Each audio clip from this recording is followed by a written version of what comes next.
Can Undertale be beaten blindfolded? This is something I've wanted to do for quite a long time, but I've never wanted to spend the years grinding out blind runs of this game. So I had an idea. What if I had a friend with me to help me guide me through the game? Here are the rules of this run. My screen must be covered at all times. Yeah, it's that simple. I fell into the underground and met up with a friendly flower that actually tried to kill a child, but miserably failed. The ruins itself was actually a lot easier than I was anticipating. My friend Arando, who I brought on to help guide me, wasn't really helping me that much, so I actually ended up doing most of the puzzles and rooms fully by myself. The levers were pretty simple. I got lucky in the rock room and actually pushed the rock onto the switch without even realizing it. I fell down a couple times on the leaf puzzle, but I managed to get through on my own fairly quickly. I wanted to get 7 gold to skip the Muffet fight, so I forced a rando to tell me what monster I was fighting so I could determine how to spare it. I initially got a Frogget in one of the first rooms, which gives you 2 gold when you spare it. So my next objective was to find a Luke's after the fight with Blukey, which was surprisingly easy since he only attacks once. I found a Luke's, spared it, and stumbled around until I eventually purchased the spider donut.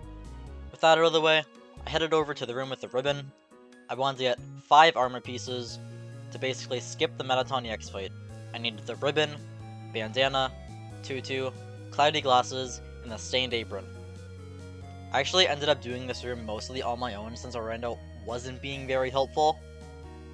But to be fair, there was stream delay when recording this, so it was already quite annoying. After fumbling my way around the ruins, I met up again with Toriel, refused to fight, and made my way onto Snowden. At first I was a little intimidated when entering Snowden, but like with the ruins, it was a lot easier than I was expecting. I met up with Sans, put on the Tough Glove, and began to make a fool out of the Royal Guard. Like, bro, they call themselves the Royal Guard, but a child can beat them by just throwing a damn stick! The puzzles in Snowden weren't terribly challenging. It took a little bit to actually beat them, but at least Arando was actually helping guide me this time.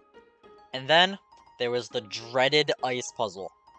I can easily do this when I'm able to see, but for some reason, I just couldn't remember the inputs. And I was too stubborn to do it without the diagonal strats, so I tried, and tried, and tried, yet again, until finally, I fell off for the 7th time. I kept trying though, and eventually I remembered all the inputs and moved on. In Snowden Town, I picked up armor 2 of 5 in the manly bandana, and headed on to fight Papyrus. I say fight, but in reality I mean throw the stick at him, get captured, then stand still, get captured again, stand still once more, and get captured a 3rd time. And then I made sure I didn't accidentally fight Papyrus a 4th time and got through pretty easily.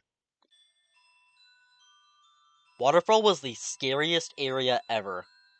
We got the lily pad puzzles, the Undyne bridges, Mad Dummy, the 2 dark rooms, and finally, the actual fight with the leader of the Royal Guard. With help from Arando, I got through the lily pad puzzles, survived the first encounter with Undyne with 4 HP left, got lost on the 2nd encounter with Undyne, but with Arando's guidance, I managed to get through in one piece. But then, it was time for Mad Dummy. I was quite nervous in this fight.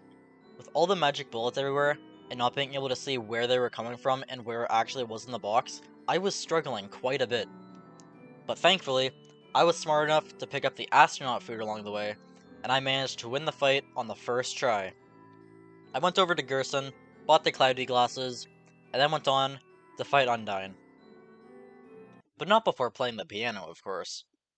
Before starting this run, I was extremely scared for Undyne, but I had a plan.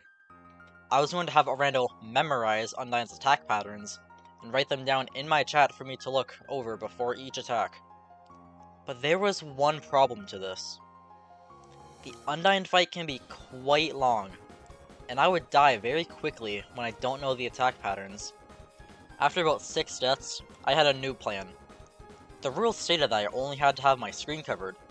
There was no rule against me searching up a video and looking at the Undyne attack pattern before she attacks. So I did just that. And with that, the fight became quite easy. I tried to go for the speedrun strat of skipping the 3rd sequence of this fight, and I actually pulled it off, so that was quite nice. But now it was time for Heartland. And this was the time where my guide ended up leaving me behind. With my new rule of being able to look up boss attack patterns, I was feeling like I could go on without him, so I allowed him to leave me behind, if he so chose. He left instantly. But I made one major error in this decision. I was only taking an account of the bosses, but I still had the entirety of Heartland and the core to go through, and now I had to do it all by myself. No matter how hopeless things seemed, I didn't give up. Looking down at the timer filled me with determination. I couldn't give up now. I've come this far already, and there was no way I'm backing down from finishing this run right here and right now. So I picked myself up, failed miserably on the Mettaton quiz, and made my way through Heartland. Despite being really nervous, Heartland was actually the easiest area. Most of the rooms are just long-ass hallways, and I managed to memorize most of the rooms. The rotating vents in this room was really annoying, but I had my chat help me with it. I died several times in the fight with 01 and 02, but I figured out a strategy to survive and got through. The Mettaton encounters along the way were kind of annoying, but thankfully, you don't really have to do anything in them. And so I didn't. Okay, maybe I tried the puzzle at the very end, but I got lost instantly. I made my way up to Mettaton Resort and entered the core. The core was actually quite simple as well. I memorized most of the rooms, and with the help of a YouTube playthrough, I got my way through. The fight with Magic was a little scary, but with the help of my trusty stick, I made it through alive. But now, it was time for Mettaton EX. I died a couple times to Mettaton before he entered his EX form, but I managed to trick him, flip a switch, and begin the real fight. After dying to reset my health back, I began to do the speedrun strat of equipping 5 armor pieces, typing legs in the essay, and finally using the stick to grab those last few ratings. With 12k ratings, Mettaton had his viewers call in, wished us luck, and then ran out of battery power. With Mettaton out of my way, I headed through New Home, stumbled around until I found the keys, picked up the locket and the knife, and went on to meet up with Sans for the final time. With Sans letting us through, I entered the throne room, and it was time for the hardest fight in this challenge. I tried everything, randomly running around hoping to dodge attacks, looking at YouTube playthroughs, but I just couldn't win this battle. Asgore has way too much HP for a blind person to be able to win, and with the randomness of some of his attacks, the YouTube videos I was watching to guide me just wasn't enough to get me through. I didn't know what I could do. The fight seemed impossible to complete. Maybe with hours of trying, I could get through, but I just didn't have that kind of time. I wanted to get this run done today, and no other day. So I made a difficult decision. I took off the shirt that I used to cover my screen, and did the fight normally. I felt really guilty inside. I just scuffed the whole point of this challenge by doing what I just did. But deep down, I knew that I wasn't capable of beating Asgore completely blindfolded. So I kept my guilt inside, and just continued the run. With Asgore gone, I put the shirt back over my screen, and now it was time for Omega Flowey. Unlike Asgore, this fight seemed possible. You get checkpoints after every successful soul phase, so if you were to die, it would just put you right back in the phase you died in. And so I put my skills to the test, and tried to beat Flowey blindfolded. I had a strategy before coming into this fight. I would use the sound effects to determine which attack Flowey was using, and it actually worked. Somehow. I didn't expect it to be that simple. Because I have a lot of experience in Undertale, I was able to dodge a lot of the easier attacks like the flamethrower and whatever the star attack is. The soul phases were the easiest part of this boss, since you can't actually die to the souls. I remembered where all the act buttons appeared, so I just beelined straight to them when I spawned in, and clicked them as fast as I could. The only soul that was challenging was the yellow soul. The act button is shot out at a random location, and in my first attempt of just running all over the place and hoping to click it, miserably failed.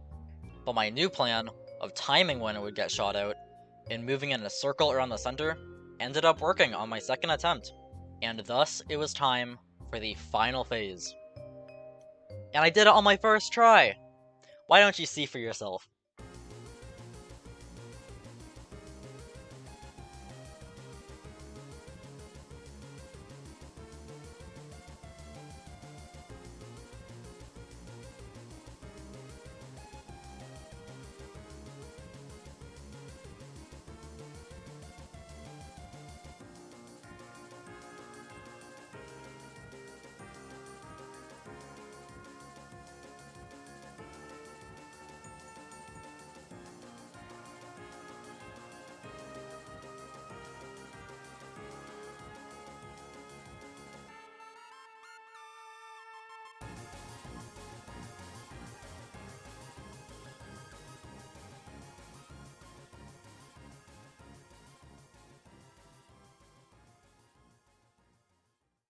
With Flowey gone, I reset to my last save and headed on to the True Lab. I had a plan to save after every amalgamate to ensure I was at full HP during the fights, and that worked. Until I encountered Lemon Bread. You see, Lemon Bread has long attacks with little invincibility frames, and I would just die on the first or second attack every single time, and with the randomness of it, it was just like the Asgore situation all over again. And so, I made the difficult choice again of taking off the screen covering and doing the fight normally. With Guiltiness Phase 2 done, I put back on the screen covering and finished sparing the amalgamates and turned on the power to the True Lab. My journey is now at its end. It's time for my favorite fight in the game, Asriel Dreamer. And lucky for me, you can't actually die in this fight. If you do, your solar fuses, and with your determination, you are sent right back into the fight. With this in place, it was impossible to lose. So I spammed Dream and spammed Lost Dreams until I got to the second phase. Because the souls deal little to no damage, I saved them all with no difficulty and proceeded to also save the Prince of the Underground, Asriel. I couldn't believe it. I actually completed this run. Even though I had to cheat 2 times, I genuinely don't think it would be possible to beat the game without it. I mean, sure, with Lemon Bread, I could just reset 800 times until I got lucky, but who would want to actually do that just to prove it can be done blindfolded? I sure don't. And that's the challenge. Thanks for watching, guys, and I hope to see you in the next video. And while you're at it, also check out my Twitch.